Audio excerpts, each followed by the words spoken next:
All right, let's do it live on a First Friday Miracle edition of the program. Coach Stefanski available here momentarily. We will go to that as soon as it comes.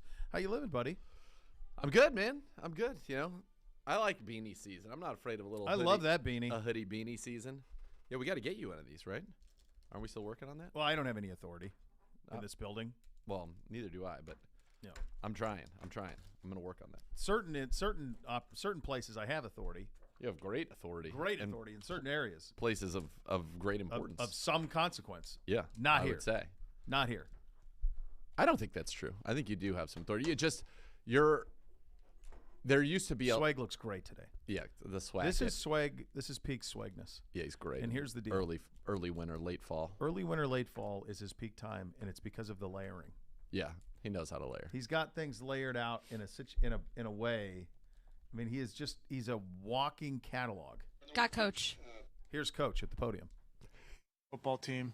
You guys are down. Make sure that we have a really, really good week. Started this morning with our meetings, getting to know this team. They're very, very good. It's an impressive roster. Really players up and down the roster, offense, defense, special teams. Very well coached. Know a lot of their coaches. I know what they're about.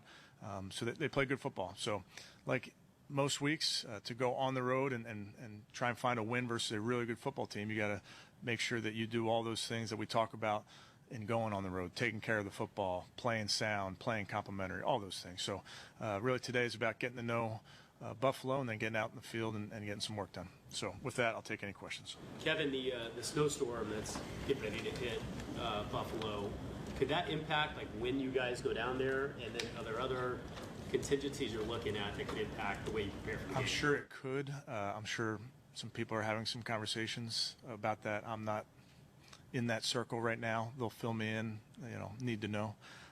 But for us, we just have to focus on our preparation. And if something changes, we'll tell the players, we'll tell you guys. Do you know if there's a chance they would move the game to a neutral location? I have no idea. Now, I've been part of neutral location games. You guys can do your homework on that one. Kevin, last week you said that you can't control the weather, so you just have to deal with it. Do you think you dealt with it well in South Florida? Well, I still feel that way this week. Speaking of the weather, we'll deal with it. Yeah, I mean, does that weather affect you? Yes. Is it an excuse? No. I mean, every team that goes down there has to deal with that. There are certain things that you can do, Tony, from hydration and messaging and things that we did to try to address those things. You do that each week, but it's not an excuse.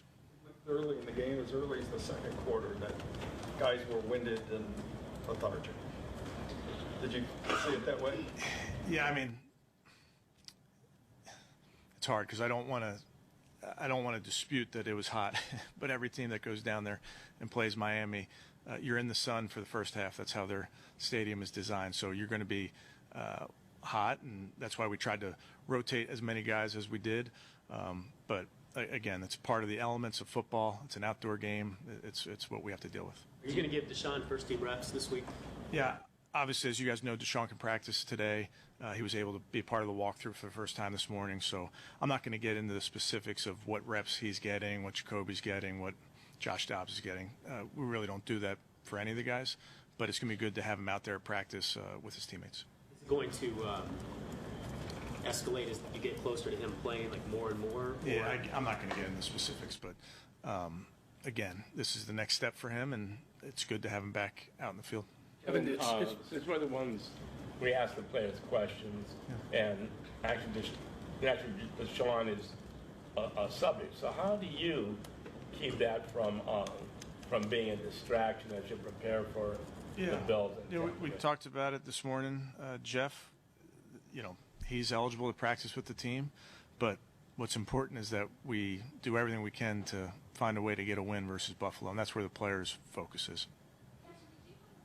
Off-season, because Jacoby and Deshaun were splitting reps in the preseason and all that. Did you have a plan for what the rep split would be like at this point in time, or did you just, as the season went on, say, okay, we're going to split it up this way? I think, as you remember, Kimberly, that things were changing in the moment there with some of those details of suspension, those type of things. And then once you know the rules of the return to play, that's when we really accelerated the conversations on what it should look like when he's eligible to practice. So that's where we are now. What's going to be the challenge in balancing, getting Jacoby ready to play, because you got 2 huge games coming up, and then also getting Deshaun ready to play, especially in light of the fact he hasn't played in 2 seasons now? Yeah, I think that was a big part of our off season, and in the spring and in the summer getting Deshaun reps. I think you bank those reps. I think he has a lot of reps that he can rely on and can watch the tape of him running plays that he'll be asked to run when it's time for him to play. But the most important thing right now is getting ready for Buffalo and getting Jacoby ready to play. Unusual transition coming up at quarterback. How do you prevent it from being awkward? Yeah, I think you guys know the 2 parties at hand here. These are professionals. These are good people. They're friends. And I think that's probably the most important thing. How do you find comfort and knowledge in a situation like this? And I know you don't want to get into details of the reps and whatnot, but how do you just find what you need to feel comfortable that this plan is right and it's going to work out how you want to make both sides, both Jacoby and Watson, comfortable? Yeah, I think ultimately I don't know that there's a handbook. So for us, we're just, with the information available to us, try to make good decisions for the team. Again, Deshaun can come back to practice. That's the next step. So we'll get him out there in practice. But Jacoby's starting. He's going to put everything he has into this game like he does each week. His preparation is not changing. My preparation with him is not changing. So it's just a matter of finding the right amount, and that's something that we just have to work through. What 2 different game plans together this week? One for a snow bowl and one for semi-normal conditions? I wouldn't say 2 separate game plans, but you're always, when weather is going to be a factor, as it might be, you're always thinking about having plays that you might turn to should it be a major factor. Jacoby played in a whiteout in this stadium in 2017, so he's used to it. Alex Van Pelt's on staff. He played there for many years, so the guys are prepared for if that's what it ends up being, but can't spend too much time worrying about that. Just on the front end, just put together a plan and ready to pivot in the moment if need be. Kevin, what do you remember about that week when the game against the Giants got moved to Detroit? Good job, Zach. Yeah, that was when the dome collapsed, which was crazy. And I think for coaches and players, in any of those moments, you just deal with what's in front of you. Coaches and players, all we have to do is say, hey, go to this bus, get on this plane, go to this meeting. We don't have to do all the work that goes into it from the logistics standpoint. So we're creatures of habit. We're creatures of listening to whoever tells us to go in whichever direction they want us to go in. And, you want to play the game on this day, that day, that's fine. Even going back when I was with the Vikings in, I'm going to guess now, 2000, call it 11, we had a game versus the Eagles that was postponed until Tuesday night. It was supposed to be, I think, a Sunday night game. So, like you dream about playing Tuesday night football. But I think for players and particularly the players, they're ready to adapt. That's what they do. And whatever comes our way, we'll be ready. But I also know this, what's most important is practice in 7 minutes. All drills are commonplace for getting ready to play in the rain. And just, is there anything you do to kind of prep for, having to carry a ball in snow? Yeah, I think those are kind of things you definitely work on. With the quarterbacks, some quarterbacks don't love the wet ball drill because it's a heavier ball that puts some stress on your shoulders. Jacoby, I think he'll be just fine. And the rest of the guys, if you get into weather games, it just becomes it's one more emphasis on your technique is really what it is. Kevin, I know you don't rule anybody in or out on a Wednesday, but getting JOK back today in practice, and David obviously out still, but what do you need to see out of those 2 guys in particular to feel good about them for Sunday? Yeah, I think with those guys in particular, but with anybody, they just got to keep progressing. I think both those guys are progressing. I'm hopeful on both of them. JOK is going to practice today. David's not, like you mentioned, but I think if they keep responding to treatment, keep responding to the rest, I'm hopeful on them. Teller is available to practice? Yes. Have you done any homework on the 2007 game in the Browns-Bills, the snow game here? I have not. Fill me in. Trent Edwards threw the ball 33 times. That's all you have to know. 8 times. How many times? 33 times he threw it. Yeah, you know, it's interesting because you go into each one of these games and weather's a factor. Our stadium's on the lake. Buffalo's is, you know, it's lake effect snow we're talking about. So it's one more element that you have to deal with. I know this. They played in a very windy game versus New England, and they threw it 30-plus times. So it's hard to, even with the conditions, say that the game's going to go one specific way. In that game, Philadelphia kicked 2 field goals in the snow, and Cade, I mean, I don't know if he has a lot of experience in that. Is that something that you take into account? And, you know, you can't really practice that. Yeah, it's hard to practice. We got the cryo chamber. I think those are day-of-the-game things that you got to get really good reps in pregame warm-up. Growing up in Philly, did you ever play in snow game, where the snow was real heavy and everything? Played in some cold games in college. Ithaca, New York is not real warm late in the year. I think we mentioned the other day I was part of the -6 playoff game versus the Seahawks. That was cold. So it's not going to be cold. But I think, again, it's another element that you deal. It's another variable, better word, that you just deal with. And we'll see if this is, we'll see if this is something that requires a lot of attention. It may also require no attention. The weatherman's sometimes wrong. Kevin, looking back to Sunday, you guys weren't able to get as much pressure on Tua as I know you had hoped. It felt like their tackles did a nice job of running your ends a little deeper. What can you do to fix that inside to get either your defensive tackles to win their matchup or bring some pressure from there? Yeah, I think it's probably multifaceted to answer that, Tom, because you also you need to get into third and longer situations to really pin your ears back and rush. And, we didn't do that enough in terms of 1st and 10 defense is as important to set yourself up to get in those positions. But then specifically to the offensive line, teams are going to give our ends attention. There are things that we've done and things that we'll always continue to do to try to take that attention off of them. But teams are, as we all know, are determined to get the ball out quickly versus us.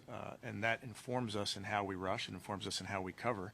But we just ultimately didn't have enough true rush opportunities, I'd tell you, in that game. What is last one? Josh Allen. What's the unique challenge that he presents that you really have to prepare your defense for with him? Yeah, I mean, he's a great player. He's a huge percentage of their offense, whether it's the pass game, the design quarterback runs, or the off-schedule plays, which he's unbelievable at. And those are really, really difficult to defend. He has really good players on the outside.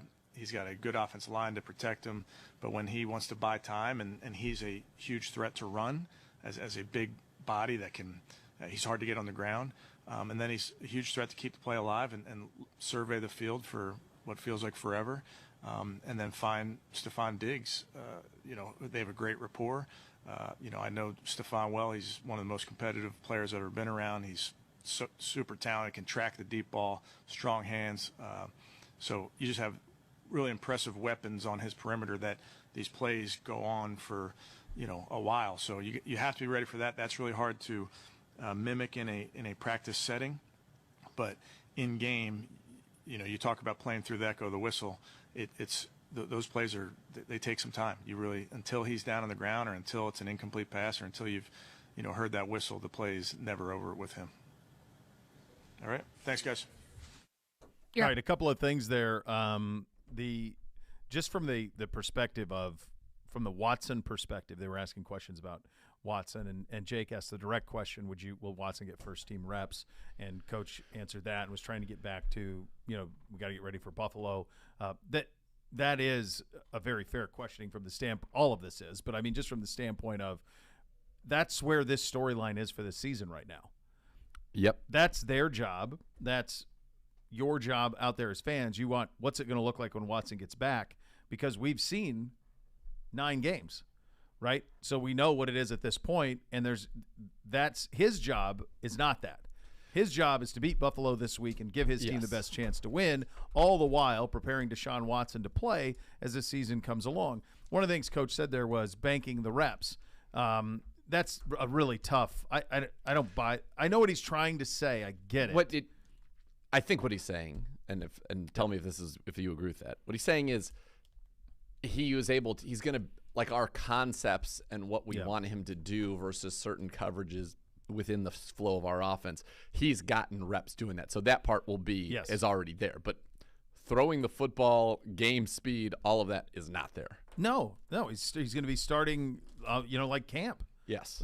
For the next 4 weeks on that. And even in practice, it's not the same as playing in a game. No, not at all. I would say this, though, and if you know this operation at all, since these guys have been running it, there will be a plan. And there's been a plan for a long time. This isn't something that crops up on a Sunday. They're like, hey, Deshaun's back this week. I wonder what we're going to do. This has been laid out probably since August 26th. Or whenever the date was that we found out it was 11 games instead of 6. Yep. From that point on, they knew what the plan was going to be on his return. The other thing that was good, and I know what they were going for, but they asked him, did you do any work on the 07 game, which was a game I was at, the Snow Bowl game here where Phil hit the 2 field goals and we won 8-0 in the most ridiculous conditions you could ever play a football game in. It was fun because you won. But that wouldn't apply really to anything because it wasn't game plan or anything. It was you really couldn't do anything. The thing that's going to be really big for Sunday, and we probably going to need you and your expertise from a meteorology standpoint on this. What is it Sunday at kick? Because whatever happens before, like if there's 3 feet of snow in Buffalo that happens Saturday into Sunday morning and it stops, then this is a normal game and there's nothing to it. The only thing that would impact that is if the wind is blowing and it's still snowing at 1 o'clock Sunday. I mean, you have to have enough time to clear the roads, and then you've got to have enough time to clear the stadium. So I was talking to our good friend Laura from the NFL Network, producer. She's in town today. Obviously, there's a lot of national people here today. And she was part of, in 2014, when the Bills ultimately had to go to Detroit to play a game because of the weather. They had to relocate, and she's like, remember, like, they had to send snowmobiles to players' houses to get them to the facility to be able to bus to the airport. It comes down to, can they clear all of the snow out of the stadium? There's only one entrance and exit out of that field area. So that takes a little bit of time to get the snow out. Yeah. The other problem becomes, what's the snow situation at the airport? Are we able to land? Would Buffalo be able to take off? In a band, if the airport ends up being shut down, well, that's going to be a problem. So you'll make decisions Friday night. Just from the game though. 2 different apps. One says that the snow will continue till about 2 o'clock that day. Okay. One says that snow will be done that day, but it says it's lake and this is one where it says that it'd be done. It says mostly cloudy, windy, and cold, and with snow during the day. Travel will be extremely difficult and dangerous. Okay, so I don't think like roads and most will be closed, I'm sure, by Sunday. Yeah. So what'll be interesting then is some of this we can get into in the next segment, but the one thing that I just wanted to bring point to, because I think there's this notion that this game itself, if played in Buffalo, and that feels like it might be an if played in Buffalo, the actual gameplay shouldn't be affected much by this weather because it should be done. It ending. appears that Saturday night into Sunday morning is when things could start to taper off. Cream. That hoodie? That's cream. In the thing? No. Oh. No, God forbid. No, I'm just I had to look on your face. No. Just it was a cream Nike. So they exist in this building.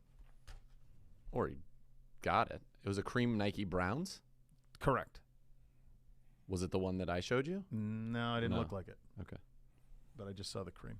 Yeah. So do you know what I mean? Like the actual gameplay, if you can play it. Here's the other thing. Well, let's save this. Let's get into that coming up next. But just from a gameplay and standpoint, the actual game itself, if played in Buffalo, shouldn't be affected too much. other than the fact that it being cold. Yeah. Can the teams get there? Can Yeah. everybody safely All get that. to and from? Browns fans, catch the Kevin Stefanski Show with Z and Gerard tomorrow night, 7 to 8 at Razzles, Bagley Road, Olmsted Falls. Meet Browns long snapper Charlie Hewitt, and check out Thursday Night Football as the guys get you ready for Sunday's game against the Bills. A bonus here is you will see Gibby in his element. A few people, kind of like going on safari. I mean, I think I did all right yesterday on the east side. You crushed it, but you brought your own people with you. You did, which is fine. So you bring your people. We're very I bet they'll welcoming. be back. I bet they'll be back. I bet they will be. But I think the Shot Queen will be there tomorrow night. See, baby. This is Gibby in his element if you get to this one. So there's few losers in that situation. All right, we'll get into the logistics and some of the stuff that's out there coming up next. An injury report from us, who's practicing, who's not. We're off and running on a First Friday edition of Cleveland Browns Daily, brought to you by Ballybet on 850 ESPN Cleveland.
All right, welcome back into Cleveland Browns Daily, brought to you by Ballybet on 850 ESPN Cleveland.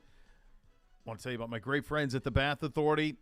folks, in about a day, they give you that bathroom that you've always wanted. You can transform it. It'll feel like a spa by the time they're done with it in just a short day. Once they get going, the Bath Authority makes it a reality for you to fracture the cost of the competitors. The Bath Authority is Cleveland's premier bath and shower remodeler. Experts and factory trained. They know exactly what they're doing. They're the best. You give them a call right now, 216-220-8399. You get $500 off your next custom bath or shower remodel. Check them out at bathauthority.com. It's where affordability meets quality. The largest selection of bath projects are all made in the United States. Change your bathroom from outdated to outstanding in about a day. Superior products with expert installers at thebathauthority.com. Before we get to an injury report standpoint, logistically, how many has this happened? The Bills play Thursday. They play on Thanksgiving, so this game can't be played Monday. No. They're not going to mess with Thanksgiving. No. So it's either going to be played Sunday in Buffalo, or they're going to make a decision to move this entire operation to what? Detroit? Which is where they play by Thursday. Friday? Which is where they play Thursday. So for them, it would be... That would make some sense. They could just stay in Just Detroit. stay in Detroit. They could ask on us. We hosted DLD all those years. We could tell them where to stay, where to eat. Totally. I think the other factor is... Gibbe's throwing out a bunch of nightmare scenarios, by the way. I like Doomsday Gibbe. No. Yeah. I try to get other people in here to fire Nathan up. We're going to go in. Give me like, the Doomsday Gibbe scenario. We're going to go in like Thursday or Friday. He'd love it. He'd love it. And he just wigs out. Yeah. We're going to go on Thursday or Friday to beat the storm, even though Friday feels like the peak of the storm. Doesn't seem to make any sense to me. Someone else came in here today and dropped that. And then Segura just goes, and then what? we're going to end up getting like stuck there because they're not going to be able to get us out to the airport or to get us back. So we'll come back on like Wednesday or something. So in that fantasy world, maybe like this entire operation is going to be run out of a snow-stacked Buffalo for 5 days, 4 days. It's Football the mother ops of all everywhere. snowstorms. I'm not We're doing stuck. that. Let's go to Detroit. I'm already in on that. I've already decided I'm totally fine with it. We'll go to Detroit. We can drive ourselves. It'll be great. And this is love it. me just thinking like because Detroit's a bus trip for us. Ugh. And it is not a pleasant bus trip. No, it's a much better self-drive. Yeah. You'll be if we self-drive to that game, we will be in our homes easily 90 minutes before we would be if we bussed home. Parking passes. Oh, I don't know how I'll pay that's for gonna parking. work. I'm guessing gonna I be on would a too. bus. I'm guessing there's nobody would be there. there. I feel like it'd be the our easiest fans parking ticket in town. Trying to buy tickets on short notice. I'm sure a bunch of them would go, but like the Buffalo people aren't going to drive there. Yeah, but I don't know if the Lions are going to provide parking passes. Like you park at your own risk or park at your own spots. Sounds great. It's fine, yeah. So where are we at? I mean, at what point does the league have to make a decision on this? If the snow's coming in Friday, I would think it would be 48 hours out. Is By that then, enough? I don't know if that's going to be enough time. Well, the other thing about that, Gibby, is if it's 48 hours, at that point, the snow has already started over there. That's what I'm saying. I feel like they got to know by tomorrow what they're doing. Either give it a go or not. Ideally, I mean that would make sense to me. I just wonder, like the Bills aren't going to willingly give up a home game. It's a hard ticket. Are you going to lose all that revenue? Well, no. They're also. I mean, their fans will get there. They live in that climate. They know. Yeah, it. man. Bills Mafia. That's why I'm just saying, like, Buffalo's going to do everything they can to host this game on Sunday.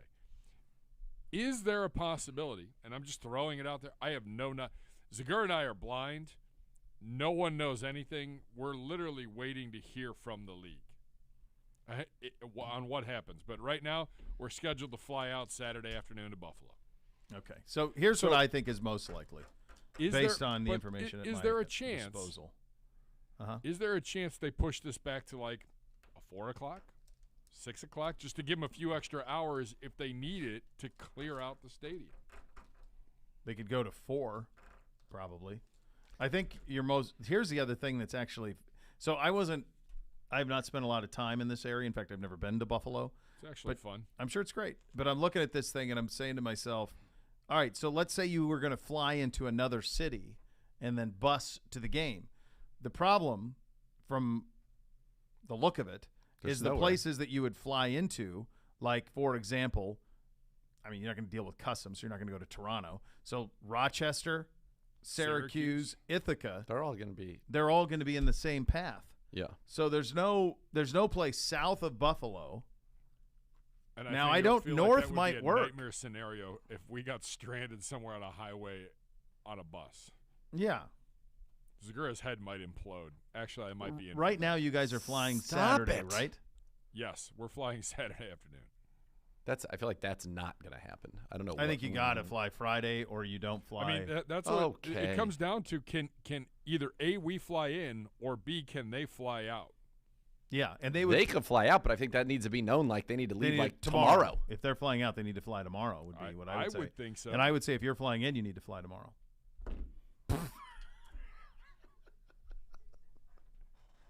You can fly Friday morning. Take your chance. Paratroop in Friday morning. When does it start over there? When's the joy start? I mean, you can deal with a lot. They're used to it. I mean, there's a lot of snow. Push it into the lake. Yeah. They get rid of it. They know how to get rid of it. Yeah, they're smart. They live in the climate. They know what it's all about. I don't know. When it starts, Segura, would be, like, how do you but feel? I do like feel like 3 there's days in Buffalo. We could thrive. That'd be unbelievable.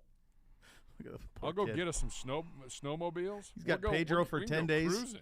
Pedro for 10 days straight into Buffalo for 4. Yes, it's untenable. please. I'm in. Wings, Come beers, on, man. snowmobiles. Rinse and repeat. Listen, for most of you, that might be okay. Yeah. Not me. No, It does feel, though, in all seriousness, like they got to make a decision pretty damn quick. I would think a lot quicker than 48 hours out. I don't see any way and I would imagine that they will put the onus on us because Buffalo is the home team. So why would they make it harder on them? You mean they're going to tell us tomorrow? We're going to get I'm an email saying tonight being like you're leaving for Buffalo. I'm saying it's more likely you're leaving tomorrow than Buffalo's leaving for Detroit tomorrow. That's my hunch. Like they'll put it on you. It's their home game. I think you're going in there Friday is what I think. I don't think you're flying in there Saturday. I think it's too risky. So you fly in there tomorrow. Or Friday. Don't you think that needs to be announced by tomorrow? Yeah, for sure. Yeah. And then do they move this game to 4 o'clock or something like that? Just to give them more time. To give them more time to clear roads, clear stadiums, and all of that. Just as an FYI, the 4 o'clock slate tomorrow has Sunday. You mean? Sunday, I mean, has Raiders Broncos at 4:05 Eastern. The big game is Cowboys Vikings on CBS at 4:25. Okay. 4:25 also on CBS. CBS has the doubleheader. Is Bengals Steelers, which was Sunday night and got moved. That's 4 o'clock? 4:25. Chiefs Chargers, which I'm guessing was going to be on it got CBS. flexed. Chargers are back-to-back weeks Sunday night football. I knew that, but I didn't know. Did they why didn't take? they put Hold on a Bengals sec. and put them at 1? I don't know that. My question is, did they then, once they took that game from CBS, did CBS get to take Cowboys Vikings from Fox? No, CBS. That's that whole. We're done with that. We never do that anymore. It's not always just AFC and NFC with those two networks. Fox's only game at 4 o'clock is Raiders Broncos, and it's a 4:05, which Correct, means that because CBS has the doubleheader. So they swapped it. They swapped. Fox took that, and after CBS took Cowboys. And What they would do is, in the event the game got moved, they would put Browns Bills would be on in Buffalo and Cleveland and nowhere else at 4. Yeah, because they want eyeballs on Dallas, Minnesota. 29 million last week for Dallas and 29 million. Why? Wow. Large. There you go. We have Bernie next. I actually think he might be on the phone now. I'd love to talk to him now. How do you want Madison, to? is he on the if he's phone on the now? phone, we'll take it now. Yep, we have him now. Perfect. Let's head out on the Twisted Tea hotline. Let's go right into it. Brought to you by I'll Twisted figure out Tea. the breaks. Don't worry about it. You're safe. No one needs to know the nobody. sausage is made, Gibby. Brought to you by Twisted Tea, Hard Iced Tea, an official sponsor of your Cleveland Browns. Keep it twisted, Cleveland. The great Bernie Kosar joining us. Buddy, what is the most inclement game you have ever played in? And of the elements, what is most troubling when dealing with cold and snow and wind? Well, I appreciate being called in as the resident expert meteorologist here today with historic snow levels coming to western New York for a guy who has made that drive from Cleveland to Buffalo on I-90. Everybody be careful, Dog Pound fans out there on the trip over, hopefully. But you know what? that type weather, and we were talking about it. We've talked about it on air and off air at times. You mentioned it in the last segment about it being also windy. The wind's the bigger issue, and actually I hope it really snows during the game, because I really think that's going to play into the Browns and to our favor with our running game. The Buffalo Bills have struggled in the second half of games stopping the run this year. And the way Buffalo has been running the ball, they've been almost a shotgun formation team, and Josh Allen has been unbelievable. But when you're in the shotgun in a windy, snowy day with historic snow levels, I'd love to see it, as bad as this sounds, as long as we can get both teams to Orchard Park Sunday at 1 o'clock. I actually think it plays into our favor if it snows miserably during the game. How does that affect the quarterback and the ability to throw the ball just in general if it is blizzard-like conditions? Well, from the, Beau, you had asked me some of my bad games to play, and I played an overtime game against the Minnesota Vikings where it was like minus 25 with the wind chill and it being windy. The old Houston Oilers, one of those 45-mile-an-hour gusting wind days. Those are tragic days to be a quarterback. Heavy snow without the wind is actually awesome to be able to throw the ball. So if the wind is only in that 10-mile-an-hour range and it's snowing, it actually, I think, plays good into at least what I was able to do throwing the ball. I remember a few years ago, it's probably 2007, so a lot of years ago, the year that Brady had the crazy season. They had a game in Tennessee, I want to say, or against Tennessee, that was a total whiteout, and he threw for like 500 yards and 5 touchdowns because the receivers know where they're going. They've got their footing a little bit better than the DBs trying to react to it, and they sliced them. They diced them.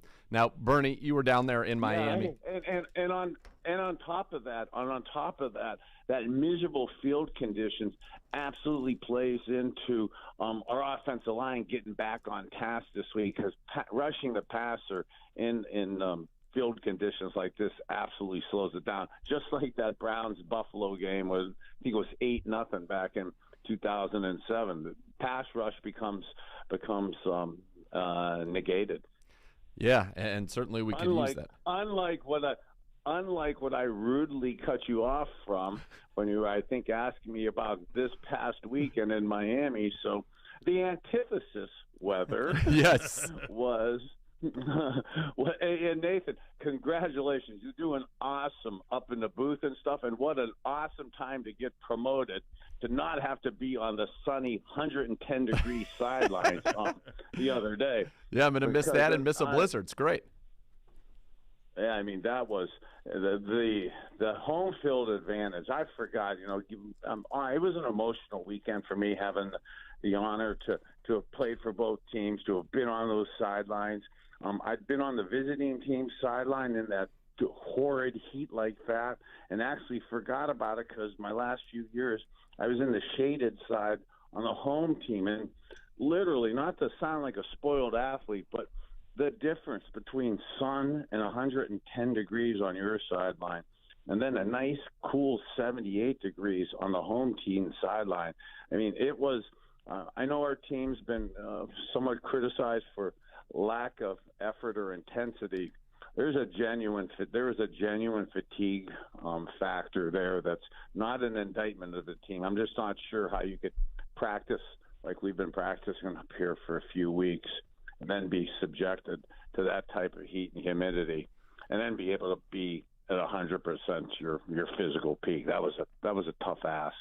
Bernie, on that Miami game, we were talking about this throughout the week, and it does feel like that this defense was built with the idea that we would be playing ahead and that teams would have to pass it. And one of the things that I think we're seeing around the league is that is true at a lot of places. And what NFL offenses have done is said, hey, if you're going to play a lot of nickel and dime, and you're going to have all of these corners coming out of college who really want to cover and maybe aren't crazy about tackling, well, we're just going to run it.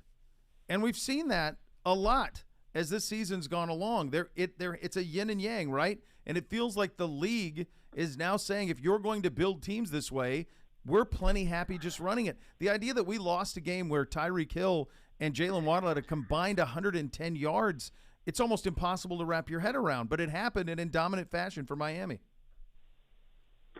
Yeah, that's really an awesome point, Beau. And, we've talked about here on Cleveland Browns Daily the last couple years how astute and how positive we were a couple years ago of Coach Stefanski and Andrew Berry and this system coming in with this hard-nosed physical running game. We were 5 years ago, you were the antichrist in the NFL if you had tight ends and fullbacks on your team, and if you didn't go shotgun 4 receivers, you were prehistoric in your game planning.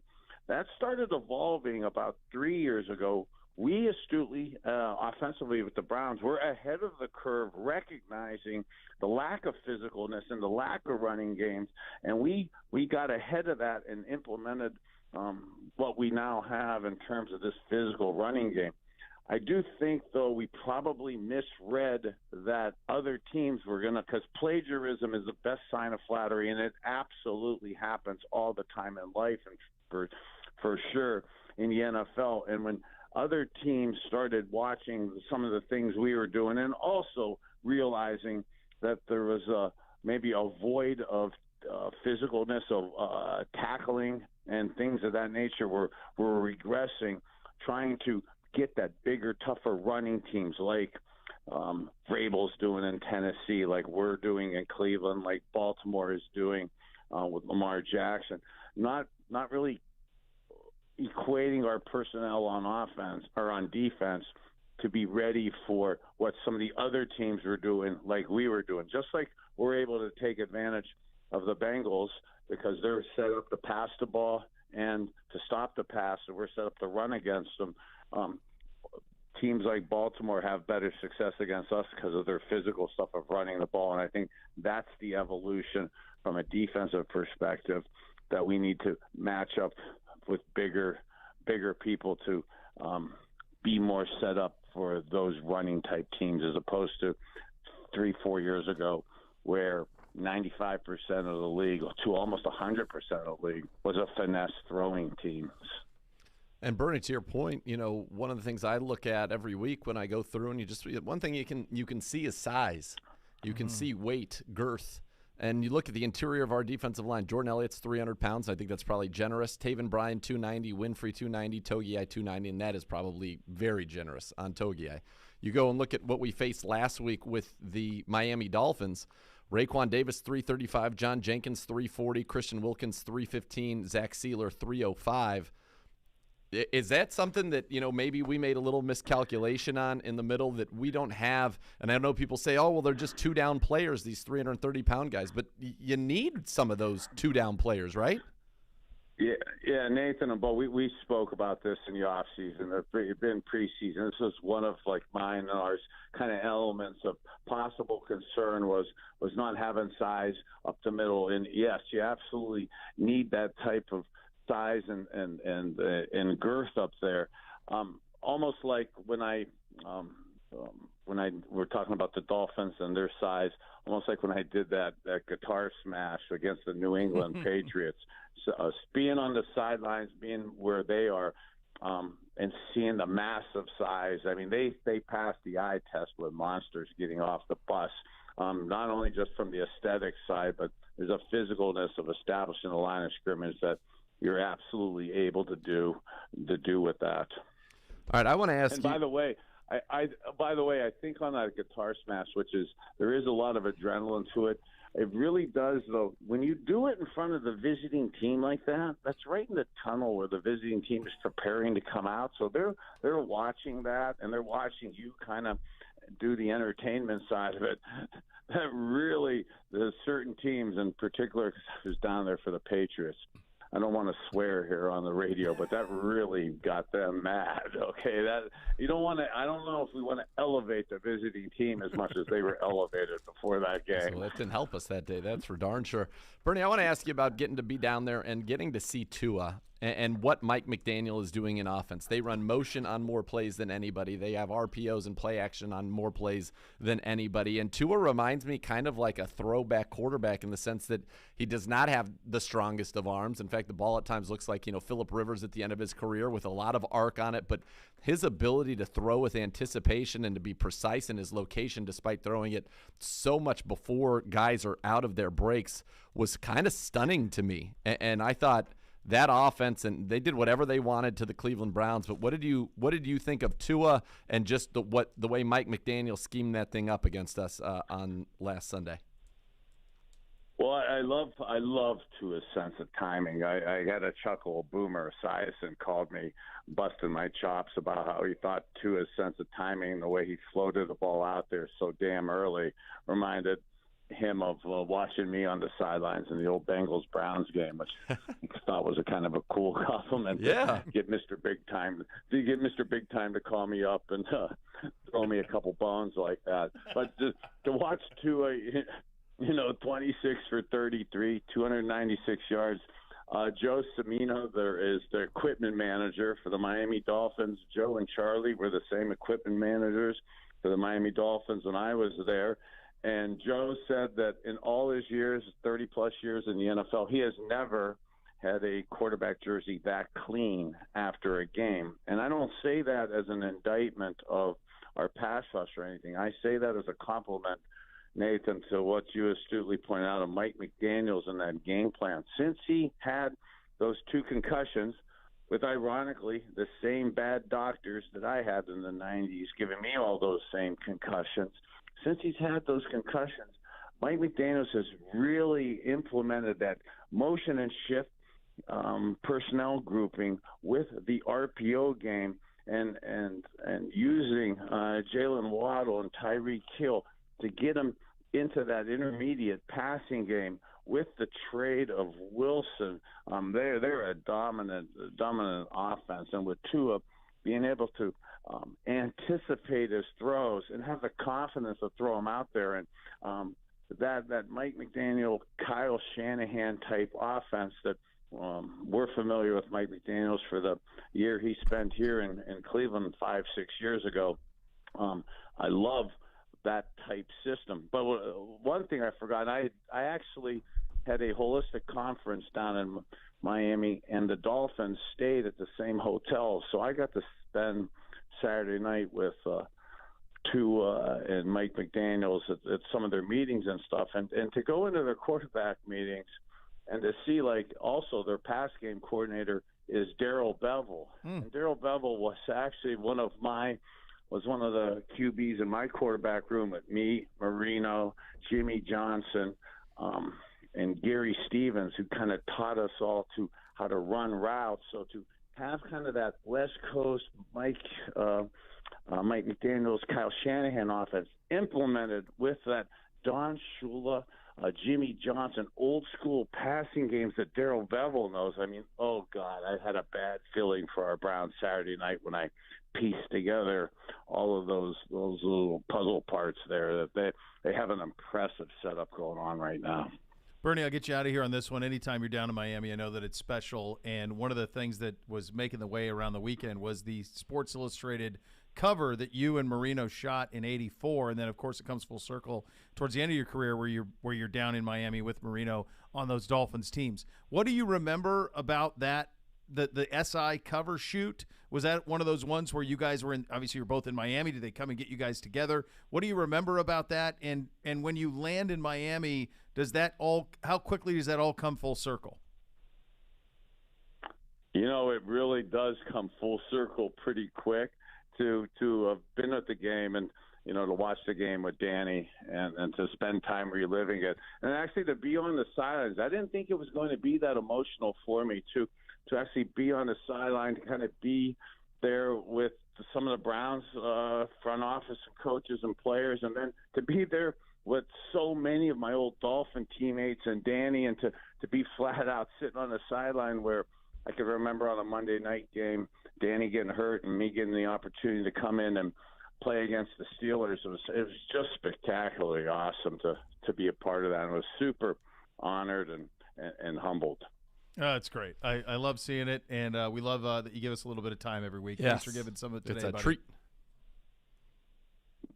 Awesome, guys. You matter. Go Browns. Let's keep the stove coming Sunday afternoon so we can run the ball. Run it. God willing, brother. The great Bertie Kosar joining us there on the hotline. Of course, Twisted Tea, there's nothing quite like it. Tailgating touchdowns and Twisted Tea. It tastes just like real iced tea, and you know why? Because it's made with real brewed tea. Cool, refreshing, and a 5% kick of alcohol. It's thirst down and goal. Twisted Tea, hard iced tea. Keep it twisted. From an injury standpoint from us today, we've signed defensive tackle Ben Still to the active roster from Miami's practice squad. I'm saying let's go. Oh, let's go, yeah. Solve the problem, Ben. We got – he'll solve it all right there. That was great. That was a great – the kid.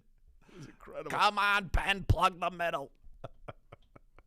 Oh, that was good. Josh Allen limited today, but I think the bigger issue over in Buffalo is they have a real illness outbreak I was seeing this morning. Right now, and we're cutting up McDermott's presser right now, they're struggling to field enough guys today to practice. Yeah. So they've got a weather issue. They have a hurt Sickness quarterback. is going around, man. And they have an illness. Yeah, Fontana's in for Carmen tonight on the preview show. There you go.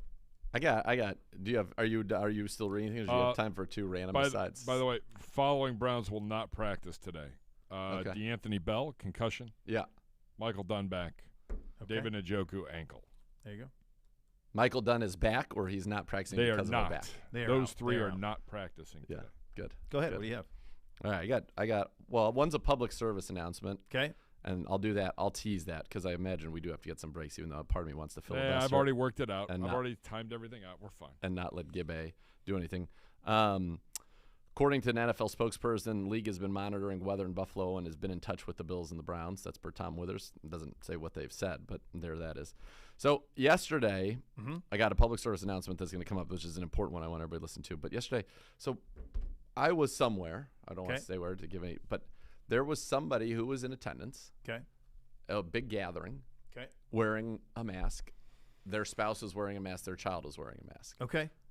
This person would walk away from everybody like every 5 minutes and go into this back room and just hack up a lung and then come back. And I realize it's important. You want to be there, support your kid at this event. But like at the same time, doesn't that feel circumstantial evidence? It felt like we were dealing with somebody who knew that there was something going down and was like, I'm coming anyway. I will give them credit for wearing the mask. Me too. Thank you for wearing Thanks masks, for the whole wearing people. that. I mean, that But helps. I feel like if you're walking away every 5 minutes and like literally like it was a real oh my god respiratory. Yeah. Maybe it's a little bronchitis. I know, but I feel like Walking you gotta pneumonia. you gotta bubble yourself up or something. Like just go stand in like. Just go like to the one corner. There was one corner of the place that was available where there was nobody. Distance. Like, set up shop there. Go live. Yeah, go have a good You're time. trying to lay the foundation of I'll do this game from home rather than leave on Thursday and spend 4 days in Buffalo. No, it wasn't not even. See, I was around this person. This person got me sick. I Didn't can't even go there. enter my but mind. I'm happy to do it watching it from my couch on a Comrex. How could you even do that? That would be impossible. You'd have to have a live. You would be delayed being there live, like Yeah. like I was delayed when I was there live in Buffalo, As I in was Baltimore. saying it, I'm like, well, I know where this is going. Where's your public service? And you have a public service message? Yeah, do you want it right now? Yeah, give it to me. You got Okay. a minute? Yeah, I got a minute. Okay. So this came from this is from Barstool yesterday, and I want everybody to listen to this about the scariest scam going right now. Okay. Okay. Apparently, there are criminals who have figured out how to call somebody from, or make it appear that they're calling you from a phone in your contacts. Okay. Okay. And so what they've done is, and this happened to his parents, the guy who wrote the article at Barstool, it was Chief. So they got a call. They had 2 missed calls from the sister. He didn't get one, and then the parents got a call from the sister. And as soon as they pick up, it's 2 guys being like, we've got your daughter right now. You've got to send us money to this Venmo or blah, blah, blah, blah, blah. Now, the mom was smart enough and was able to, like, stall them out and did it. But apparently this is, like, a scam that's going now. So you could get a call. It would say, like, in, you know, I don't know if it's the blonde in your phone or not, but the blonde or, you know, Miss K or whatever. Sure. and that they basically call up and say that they've got this person, they're calling you from the phone, and that they demand money. And this has apparently happened. It's happening a lot, because then he followed up talking about how police have been saying this is like a thing that's going on now. And what he said, he was mad they only wanted $500 for like her life. Like her life should like, it seems incredible. Like that doesn't where you lack credibility, right? It doesn't feel like it's enough. It's like you can't get anything with $500 anymore. But anyway, so this happened to two people in his immediate circle. A friend who got a call from his mom ended up paying the ransom to a ransom Venmo account, which then disappears as soon as you send the money. It's gone, and they take the money and you don't get it, and obviously the person's fine. But they were able to stall it out and get the cops to the sister's house, and they showed up, and the sister would then called in from her while they were on the phone with these people pretending to be her. So it was obviously a relief to the mom. But did we catch the humans? No, they have no idea who did it. When they do, there's a special place in hell for these people, because this is like a real messed up scam. That's a bad job. That's messed up. Yeah. She kept him on the phone. Apparently, he said the mom kept him on the phone for 22 minutes with delays, threats, bargaining, and playing dumb till the police could get there. Once they arrived, they said she was there and fine, and then they were able to tell those people, and of course, they were never to be heard from again. But it's something that's happening. So, public service announcement. If you hear that, stay calm. Stay calm. Get everybody to get somebody else to call the cops, or call the actual person in the meantime. The other thing I do is just don't ever accept calls. Yeah, but if it was from send it to voicemail. Did you call? What'd you need? Text. Hit me with the text. Did you need something? You've answered my phone calls. What if it was me? You? And what if they were like, we've got Sakura? Depends on the number. We'll see. I don't even want to ask. I mean, I feel like it'd be substantial. I take care of you. Thank you. I take care of you. Rumpke Waste Recycling, family owned and operated. Whether you join them as a customer or as an employee, you'll become part of the family. Visit rumpke.com to learn more. Coming up at the top of the hour, we will meet your Buffalo Bills. Top of the hour. Yeah, top of the hour. I'll talk to you at 2:30. Listen to Cleveland Browns Daily, brought to you by Ballybet on 850 ESPN Cleveland.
And be part of one of the most passionate fan bases in the National Football League. Join the Browns season ticket member waitlist today.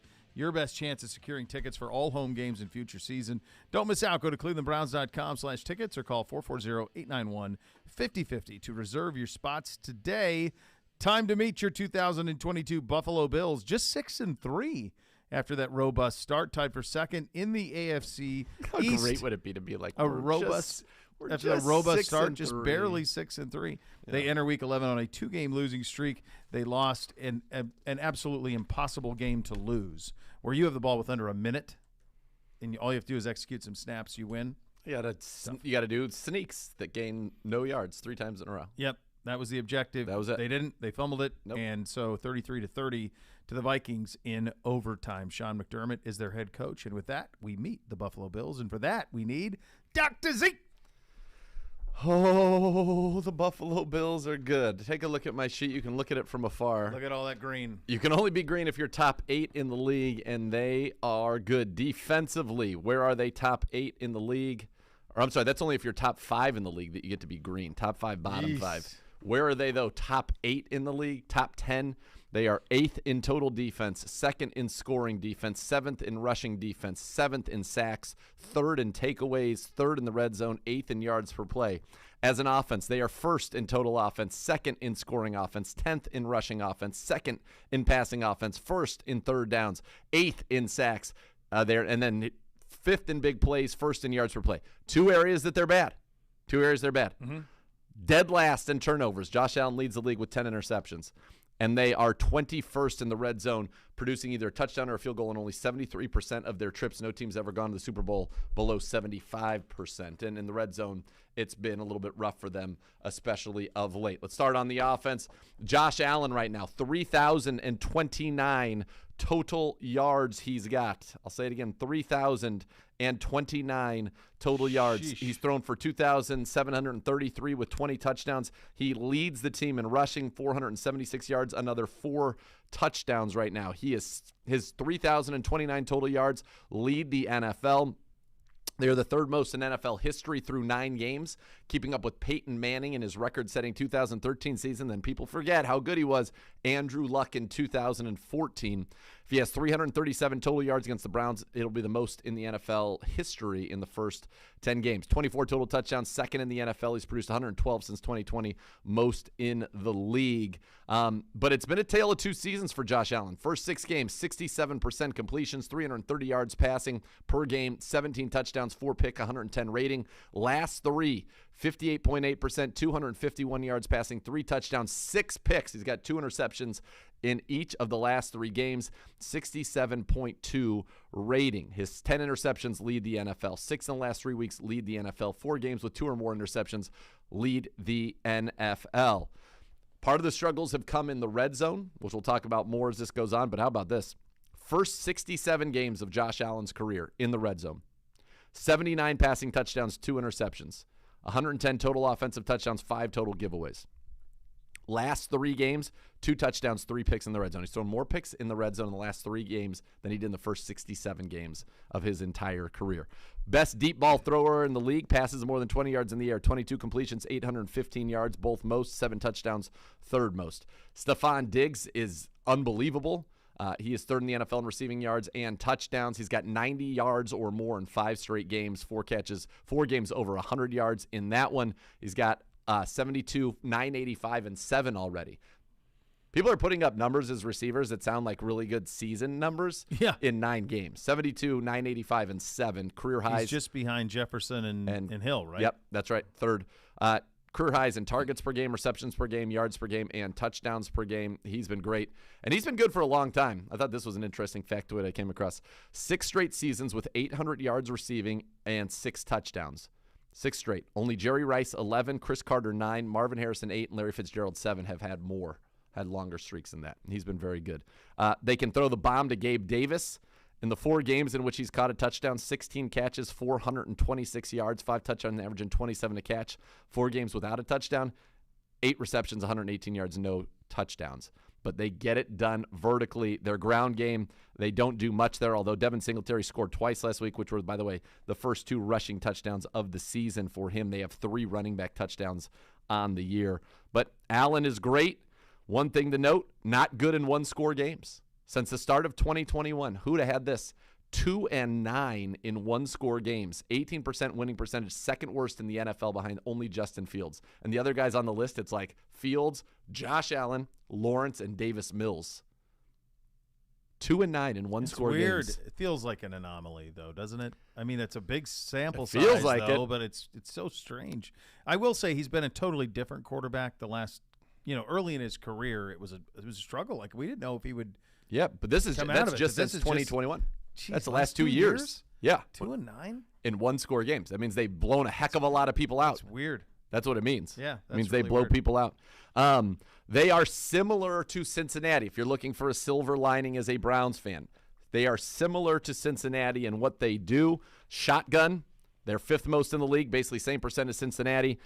They don't run much play action. They're 20th in the league in play action. They don't run a lot of motion plays. So they are basically a straight drop-back passing game like Cincinnati. So that is good, and they run a lot of RPOs from that shotgun, which is also like Cincinnati. They don't run a lot of, movement pre-snap, things like that. So hopefully that will be beneficial to us.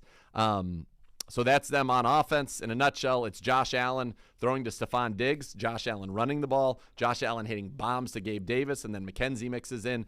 Dawson Knox, who had 9 touchdowns a year ago, tight end production way down, just 240 and 2 scores this year. Defensively, I told you they're top 10 in basically everything. They have 13 picks this year.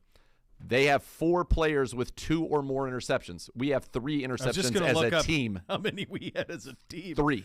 13 interceptions? Poyer's got 4. Matt Milano's got 2. Dane Jackson has 2. And their first-round pick, Kyer Elam, has 2. We got Patrick Mahomes. The Browns have 3 picks on the season, 30th. No player with 2 or more. They get after the quarterback, 27 sacks. Von Miller, 8. Rousseau, 5. A.J. Apensa, 3.5. Boogie Basham, 2. They got 3 players with 1.5. The Browns have Miles with 7.5, and then nobody else with more than 2. Jeez. They don't blitz. 29th in blitzing, 15.5% against the pass, last in the league. They don't play base, 1% last. They play nickel 96% of the time, most in the NFL. They have light boxes 76% of the time. That means they do not have an 8th guy in the box. That is the most, and a light box is 6th traditionally in the box. Most light boxes since 2016. That's the highest percent. Nick Chubb, by the way, 9 yards a carry versus the light box. So that's something to watch there. Their run defense was great early in the year. First 3 weeks, first 6 games of the season, they were very, very good. They didn't allow, the most they allowed to running backs, 89 yards and 4 yards a carry. They had 4 games where running backs didn't rush for more than 50, 4 games where they were under 3 yards a carry. Last 3, though, 133 yards, 5.2 yards a carry in each game, averaging 157 yards, 6.3 yards a carry for running backs the last 3. So that could be good for us. Reason, injuries. Micah Hyde's been out for the season last 3 weeks. Defensive end Gregory Rousseau, safety Jordan Poyer, linebackers Milano and Edmonds all missed time. So they're banged up now. They're sick. This is a great team. This is a complete roster. There are no holes. They are phenomenal on offense. They are phenomenal on defense. They are explosive. They are very, very good. They were the Super Bowl favorite for a reason. It's Yes. all there for you to keep an eye Yes. on. All right, there's a lot going on over there. You mentioned the illness. We talked a little bit about the weather. Sean McDermott was available earlier today with some updates on all of that. Let's have a listen. Hey, Sean, as far as Josh is Down. concerned, of anything that happened in the game or just kind of the existing elbow injury? Yeah, just the progression coming off of the game and existing situation he was dealing with starting last week. Sean, what is, knowing that you're down bodies and you're only going to be doing some individual stuff, knowing what the forecast calls for, and what concern do you have of getting people back into this building, given what the conditions might be for practice over the next couple of days? Well, we'll see. I mean, I know our team is in communication with the NFL. They've been through it before. We've been through it before and handled it well. So full confidence in our team that's working behind the scenes on that. And then the football team has to get ready to play a game and execute. So it's a good football team coming in here. Sean, given the potential for weather on Sunday, it looks like a large part will be done, but how flexible do you have to be in your game plan? Because you know how it is here, it could change. How flexible do you have to be? Yeah, I mean, you just got to be on top of it. It adds, a little bit of another layer to the preparation. So you just got to be flexible, got to be on top of it, and we'll adjust if and when necessary. Yeah, kind of along those lines, Sean. I mean, I know the league is monitoring the situation. You referenced it. As of yesterday, we reached out and had from, I think, 3 different sources that no plan to like change game time or there's precedent for changing location too, as you know. Has that changed at all? Have you had any discussions as far as any of that is concerned, or is it like full speed ahead Sunday 1 p.m.? Yeah, again, that's Adam. That's our team's been in communication on that end. I have no updates for you on that. As far as I'm being told, everything is heading towards normal game time, normal location. But outside of that, I've been really focused on just game plan and getting the team ready. Sean, I'm sorry if you kind of said this before, but with Josh, is there like a plan to like day by day, or is it day by day, or is there a plan for this week with his elbow? Yeah. It's day by day, and I'm saying that because not because anything's changed, as I think Adam asked earlier, but we reassess and see where we're at, after today and what tomorrow looks like, and how he is, and maybe even what practice looks like. I mean, practice today allows some guys to practice the way we're practicing that wouldn't have normally practiced due to some injuries. So we'll just stay flexible. It's going to sound silly, but you've got some young guys who've never faced snow before. Do you have contingencies if they can't drive to practice? Yeah. Thursday, Friday, I mean, that could be possibly a problem for somebody. Yeah. Do you have to worry about stuff like that? We'll just call on all the, this is a resilient town, all the people with snow plows and snowmobiles and all that type of jazz, and I'm sure they'll chip in and lend a hand. But yeah, they got a lot of guys from Florida, a lot of guys from down south, out west even, that have never seen snow before. And I'll tell you, our development team does a great job. They equip them with, scrapers and ice de-icing mechanisms, and but we've already started to plan in place behind the scenes of what happens if we can't get in Friday, what happens if we can't get in Saturday, and or with the hotel Saturday evening, being it's downtown, how to handle that. So we're working on that also. We're 5 days out, so we don't know what's going to happen. But the last time you had a crazy weather game, while snow related, was 2017 against the Bucks with Jacoby Brissett. What do you remember most about that game? Yeah, I remember vividly 30 in after warm-ups and then walking back out for the game, and I was walking next to Paul Sortizio, our security director, and I saw the amount of snow already just in that amount of time that had lapsed between going in and coming back out, and I turned to him and I said, is this normal? And because you hear stories when you move here, and and we're walking down, I'm getting ready for the game, and he goes, no. And I didn't have time to be like, well, tell me more, right? Come back. And then the rest was the rest. So you're up.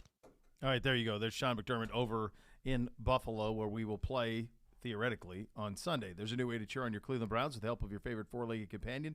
Barking Backers, presented by Milk-Bone, is the Browns' newest club for pet parents worldwide. Sign up today at barkingbackers.com. Barking Backers, the fan club for dogs. Your quarterback, Jacoby Brissett, from the podium. Coming up next, you'll listen to Cleveland Browns Daily, brought to you by Bally Bet on 850 ESPN Cleveland.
Exteriors, upgrade the look and value of your home with new siding from Renew Home Exteriors. Ranging in every architectural style and over 50 colors. Save thousands this month during the Renew Home Exteriors end-of-year siding sale. 24 months, no payments, no interest. Take advantage of the end-of-the-year deals before January 1st price hikes kick in. Beautify your home with premium siding and roofing products at lower prices with Renew Home Exteriors. Visit RenewEstimate.com for more on that. And now let's head to the podium. Our quarterback, Jacoby Brissett. You're down. I've played up there when it was snow. Yeah, so we'll see. Yeah, when I was with the coach in 2017. Yeah, 2017. I don't want to talk about the results of the game, but I know you guys can't. There's nothing you can do about it. You said in those kind of conditions, is there something you just block out and say, all right, we're just gonna. Yeah, because dude, you gotta back that up a little bit, but because they have to deal with it too, and it sounds like we're gonna get some snow here in the same type of environment that we'll play in. So get outside and get practicing in that. Is there any way to prepare for it? I mean, I'm from Florida, so no, I wouldn't know. I'm the wrong person to ask, but I kind of won't. I really won't think about it, One extreme to another. So Yeah, from the hottest to the coldest, right? Yeah, so. Hey, Jacoby, when the Dolphins, the way they took away your running offense, I mean, is that an easy for Buffalo to copy, or what do you do if that happens again? Well, we don't know what Buffalo will do yet, so it'll just come down to execution because we had our chances in the Miami game, and it came down to execution, and we did a poor job of that. So it's always gonna come back to us and how we execute, how we finish, how we attack, and then we'll see where we're at after that. But we just gotta do a better job of execution. Jacoby, you guys have been really good in like the opening quarter when you guys are on script. Things seem to really run smooth, but the third and fourth quarter things tend to slow up a bit. Do you have any idea why that might be? No. Well, a week before you said the opposite.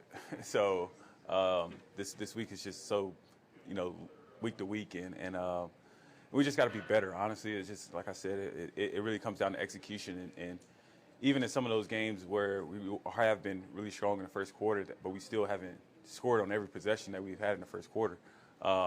It's always come down to execution. One play here, one play there, and that leads into the third and the fourth quarter. Obviously, when you get that deep into the game, you got to play your best, and you need to be the most focused, and the execution got to be at its highest. And this week we're looking to do that. Jacoby, Andrew Barry said that you've done everything they've asked of you, and you've been a great leader for this locker room. Going into these last two games, how do you balance doing what you need to do to be prepared for these games while Deshaun Watson returns and kind of helping him fill things out and get back in the groove?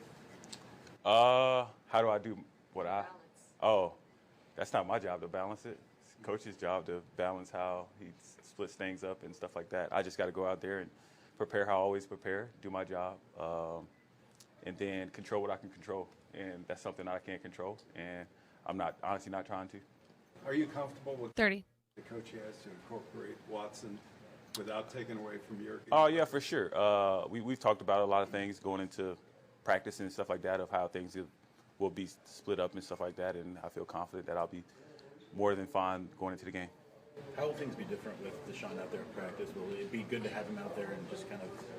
Well, today we'll see. If it's bad, we'll tell him to stay in for the rest of the time. I mean, that's You're up. All right, there's Jacoby from the podium. A lot of fun there. Hey, Cleveland Browns fans, skip the chore of laundry. Enjoy life, not laundry. Tide Cleaners is offering 30% off dry cleaning for the month of November. Just mention promo code Browns. Visit TideCleaners.com to find the closest location to you. Some exclusions may apply. We will go around the league coming up next. You'll listen to Cleveland Browns Daily on 850 ESPN Cleveland.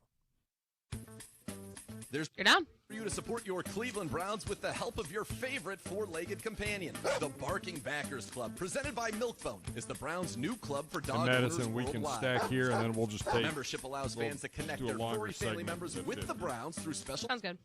Pet-friendly in-person events dedicated to pets and their parents. Sign up today at barkingbackers.com or on the Browns mobile app. Become a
OBM, the official printer partner of your Cleveland Browns. When you depend on the Browns to win, you can always depend on OBM. They'll tackle any size office. Call 216-485-2000 or visit ohiobusinessmachines.com. As we go around the NFL, Broncos linebacker Aaron Patrick is suing the NFL, ESPN, the Rams, the Chargers.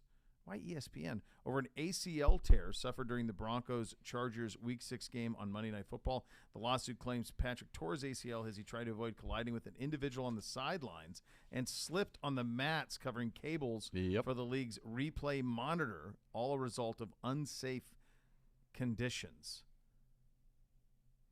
Good luck. They're suing everybody. Yeah. And they're trying to get, I'm sure, a settlement out of it. And I'm sure there's something to what he's saying. There are some tough conditions out there, and we've seen them react to that. Remember, the guy went like head first into the the truck, and then now they have those pads out in front of them. They have the cameras that move along the sidelines. But I don't know.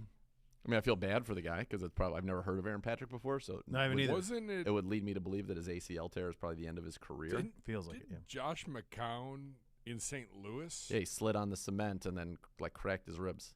That happened in Detroit too. Somebody that happened to in Detroit, I remember. Yeah, St. Louis, like the turf ended, and it was like the concrete. slippery. There's a concrete ring around. Yeah.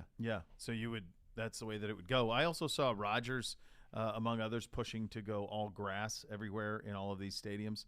I think it would be amazing, but I also think there's some places it's impossible to do it indoors, right? Can you at all can you do that? It's one thing if you can do it indoors anywhere. Situation. I think you should be able to grow grass indoors anywhere. You have the lights. You can simulate any conditions. The fact we have grass right out here means you can have grass certainly everywhere else. Well, but we have natural sunlight in that. Like, can it? I guess you'd have to ask someone. But you could have the lights. Their entire. No. I've seen that. I mean, I've been out there. And they have those two trays that they wheel in and out, and the Vegas has that too. But I do wonder, like, could you do it in Jerry World? Why not? Well, I just wonder, can you grow grass without sunlight? I suppose you can. You have those lamps, though, that simulate sunlight, like all grow houses. Yeah. Which I learned from various shows. Would it take enough root to where it would be able to withstand an NFL game? I would think so. I mean, I feel like you can I feel like we can do that. I just wonder why some haven't. I think mostly it's cost. Because I think it's expensive to have grass everywhere. It's remarkable to me that a place like the Meadowlands doesn't have grass. It's ridiculous when they're outside. I'll tell you, I said this when Ohio State put their artificial turf back in this year. I said, you got to go grass there, man. Like, use that in recruiting. Yes. Sell that to kids. Yes. Like, we're worried about your safety. We're going to play on grass. We're not going to play on turf.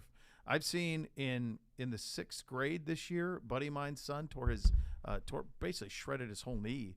And I'm confident that part of it was playing on turf. I see in all these high schools around here in Northeast Ohio, all of this turf, your foot gets stuck and you don't slide. And when that happens, you torque it and it's done. And the stuff's terrible. It's absolutely terrible. And there's plenty of an ability to grow grass here. And everybody keeps putting in that speed turf, field turf stuff. It's terrible. Yeah. It's just no good. But in the end, like, nothing's ever going to happen. Like, it's going to be used as a bargaining chip. For as much money as is made in this league, let's just say this league, whatever incremental cost it would be for a certain team, and then maybe the league says, okay, we're going to take off X% of the TV money for X number of years to get you guys going on grass, and then move on. Like, grass isn't going to make these teams less profitable, and having your stars around is going to make your teams more profitable. I don't see how it's a problem. There's one of the big soccer clubs in Europe have obviously dome, and they've got grass. And is there one? I know that when they come over here, like when Chelsea and those guys played in Seattle, they make them put grass in. Correct. Like, they don't mess around. I mean, this is a quick Google. Who knows? Research funded by 3 U.S. dome stadiums show that natural grass can grow well enough under a dome to support world-class soccer play. So you can do it. And it would make all the sense in the world to be able to do it. Yeah. To me, it just seems smarter to do it that way. And anytime you talk to Joe or anybody who's played, they're quick to point out that they prefer it 10 times out of 10. The average viewership for Thursday Night Football on Amazon Prime has plummeted. Well, the games suck. $9.65 million through its first 9 games. Mike Florio points out Falcons-Panthers last week averaged $6.8 million, the smallest audience of 2022 per Sports Media Watch. Amazon is hoping for a bump in ratings with the remainder games. They have Titans at Packers, Bills at Patriots, Raiders at Rams, 49ers at Seahawks, Jaguars at Jets, and Cowboys at Titans. I outlined this last streaming too. I was going to say Amazon is disputing the 9.65. They believe it's a little over 11, but here's the deal. I outlined this last week. When you're into streaming, you're not getting the casual fan because you're not bouncing around in a traditional sense of, hey, what's on TV? Let's turn it on, right? Yep. You're getting the people who love those two markets and love those two teams and love fantasy or gambling or whatever, and they're into it. But it frustrates the hell out of me watching it on my primary screen, the streaming, because I don't like commercials. So I want to bounce to something else. Yep. Heck, I'll watch 5 minutes of Roadhouse and I'll come back, right? Something that's on cable, I'll find it somewhere else. You can't do that here. Once you're into it, you're stuck and you're in there. And I think that if you don't love these two teams and if the games aren't great, what is very, very clearly being told by the viewership is we're out. And they've had trash games the last couple of weeks. I mean, just death. The other part of this one with the $6.8 million with the Falcons and the Panthers, I mean, that's about as regional a matchup as you're going to get. There are no Carolina fans outside of Carolina. The Falcons are a little bit of a Southern team, sort of, but not much. They don't even start. They don't have Matt Ryan and Julio Jones anymore. They don't have no. They don't have Prime. Like get somebody to name like the top 6 skilled players on that team. Good luck. Yeah. So some of it, I think some of it is that. I also think this. Amazon doesn't care about the ratings. They should though, right? I think for them this was it's kind of like a loss leader for them. Like it's a small price to pay for the long-term affiliation. You know, like this is, hey, we can do this at a really high level. Eventually it's going to switch to where all this stuff is streaming. At least that's their hope. You know, we'll be in bed first. Yeah. So I think that's what it's about more than anything else for Amazon. I don't think Amazon's worried about if they're getting 11 million or whatever the number would be on that. I think you're probably right about that. It still is. It just shows, though, how much easier it is to watch things on TV than for people to stream things. It really just is. It's an entirely different experience. I mean, when is the last time that you guys sat down on one screen and watched an event that wasn't, Game of Thrones or Yellowstone or something like that in real time that you feel like you got Game of Thrones, especially where you had to watch it in real time or it would be ruined. True Detective, the first time that series aired. And just stuck there. Because on a college football Saturday, I'm watching a commercial, I'm looking to something else. Give me what else? Give me some action. Give me this. I'm not sitting through it. So when you're talking about an inability to do that, it's a very different experience. Yeah. So I haven't been into these Thursday night games. I'll pop in, I'll paratroop in for 30 minutes, 40 minutes, watch a quarter, and then I'm out. Like when the game doesn't deliver, I'm out. I am much more, I'll watch usually because I get home from the coach's show, and then we'll watch, it's kicked off by the time I get home. Watch the first half kind of with some interest. If it ends up being really good, maybe I'll watch some of the second half, but I'll typically watch the second half on my phone in bed while Miss K throws on some Real Housewives of something. Yeah. Yeah, I think that's it. How are you doing it, Gibby? Are you locked into it regardless? No. Yeah. I mean, the games are not good. These games have been brutal. And I think that's where Amazon's got their beef.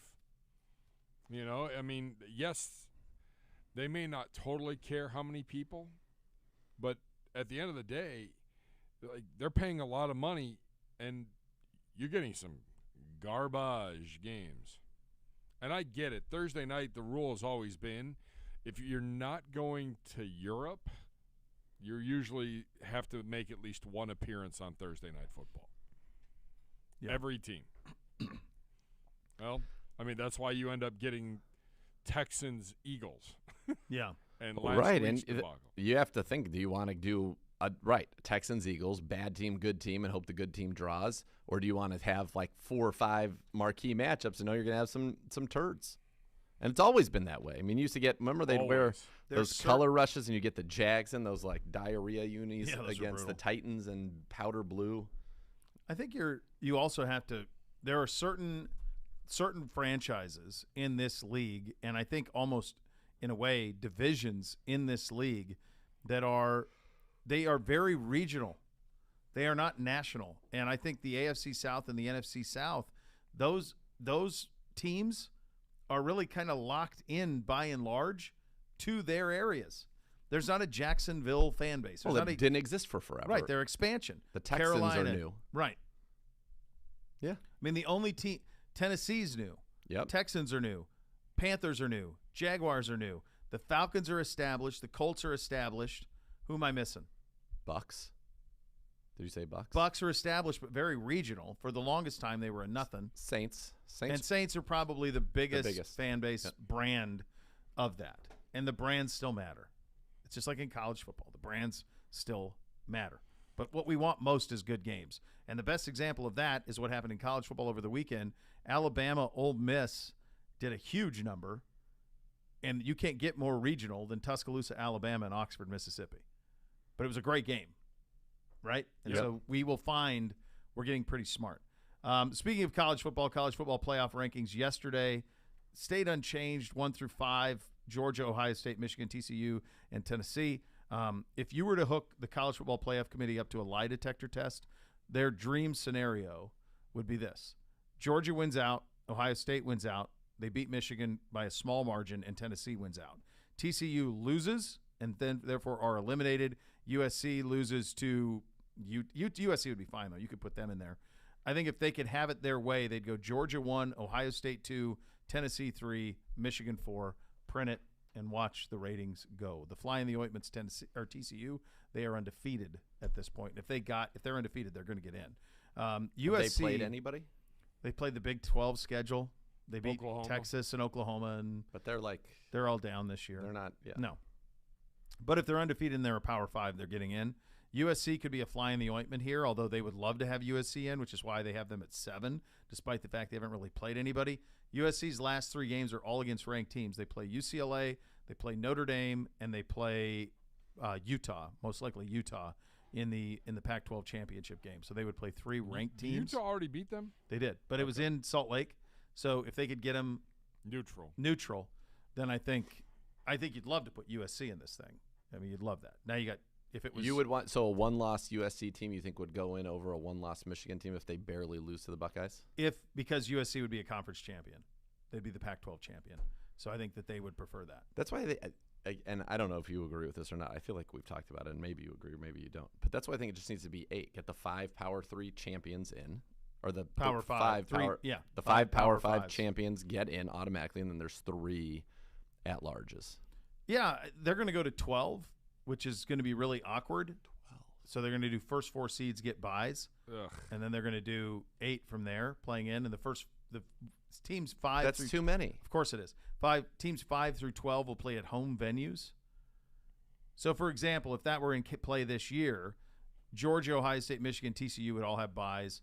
Tennessee would host Oregon. LSU would host Penn State. LSU would host Utah. USC would play Clemson. Or no, USC would play Alabama, LSU would play Clemson, and that's the way it would go. So that's how they break that down. You'd play 1 game on home campuses or neutral sites in the similar vicinity. I still think you can do that with 8, and the first round can be on home campuses. Yeah. Here's the problem, though, whether it's 8 or 12, and this is something that they're dealing with in college, it's sports. They really are at the mercy of the National Football League. So as soon as we get it, as we know, when we get into December, we start playing games on Saturdays, and we already play games on Thursdays and Mondays and Sundays.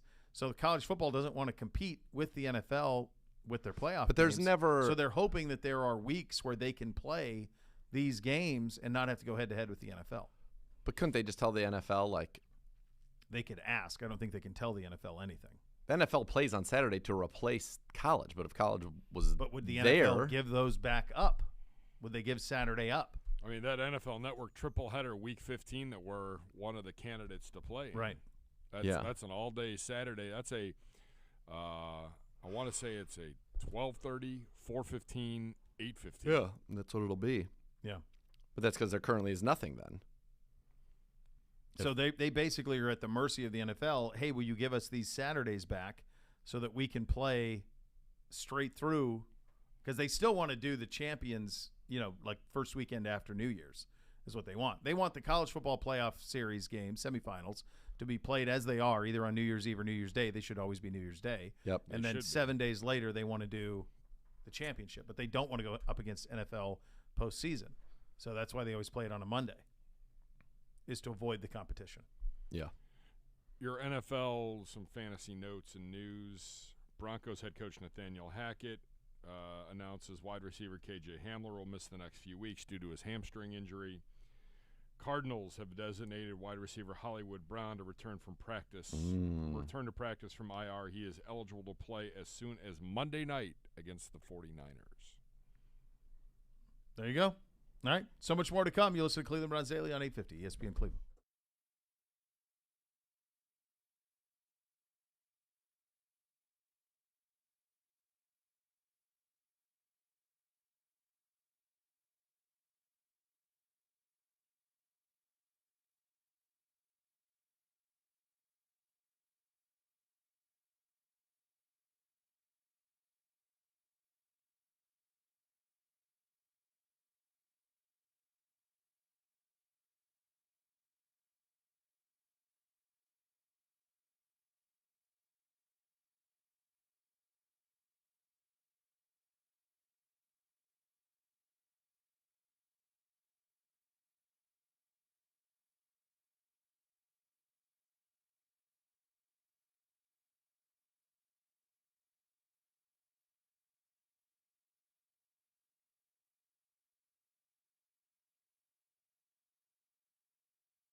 Oh, boy. Catch the Browns preview show tonight, 7 to 8, University Hospitals, Cleveland Browns Radio Network. Tight end Pharaoh Brown and Browns legend Joe Thomas. Joe Thomas, the Hoff? The Hoff is back? Yeah. Oh, my gosh. He joins us tomorrow, by the way. I was texting with him yesterday. I just want all of it. I just want all the Irv content that I can. Oh, that's all we're getting. That's tomorrow. All I want. He actually started texting me about it, and I said, just save it. or at least the stuff that we can share on air, safe. Yeah. Because him on the prowl in Munich, a predator like that, an apex predator like Irv in a foreign land. The peak of his powers. The twilight peak of his powers. Still think Irv is formidable. I mean, I still think he is formidable. By the way, I don't think he's operating on much decline. I No. think he's had a long peak. I don't have a problem with that. It's a developing situation in the city of Buffalo in the state of New York. I'm so excited. When Jim Cantore weighs in. He's in the mix? The Weather Channel is on alert, and I got a feeling Cantore's coming to Buffalo, baby. Get him on this show. Get him on the show tomorrow. High-impact lake snow event. Expect major disruptions to life. What? All right, so why you? What? Okay, Here we hold on go, a second. Hold a baby. second. You don't Major go. disruptions to life? You don't go somewhere. Is that the tweet? That's the tweet. You don't go It'll be interesting somewhere. to see how the NFL handles Browns, Bills. You don't go somewhere No that is way. going to have known major disruptions to life. We The end. go on Thursday. We don't wait till No, Saturday. you don't go. No, you don't go at there. all. You don't go there at all. By We're Sunday, not going to I wanna have tell you food. something. We're not going to have food, shelter, clothing. No, nothing. Or You we're gonna guys will have be shelter. No. Maybe. It'll be a disaster. Remember when the roof collapsed? Just freeze It's it in a the corner. dome. We're outside. Jeez. I'm You'd be like bundling up. Randolph and Mortimer at the end. Yes. Now I We're gotta going to be reach near a out to garbage can with fire. 30. But then they're I've back. never heard that type of tweet before in my life. Major High-impact lake disruptions to snow life. event To life. slated. Expect major disruptions. We to don't They go gotta there We're then. going to be in Detroit. We don't go there That's then. my prediction. We're going to be in Thunder, Detroit. snow, That's Cantore. how it's going to go. That's your one goal for tomorrow. Cantore. We need a Weather Channel guy. All right. 10. All right, brother. We're back tomorrow. Next Level is next. Cleveland Browns Daily, 850 ESPN Cleveland.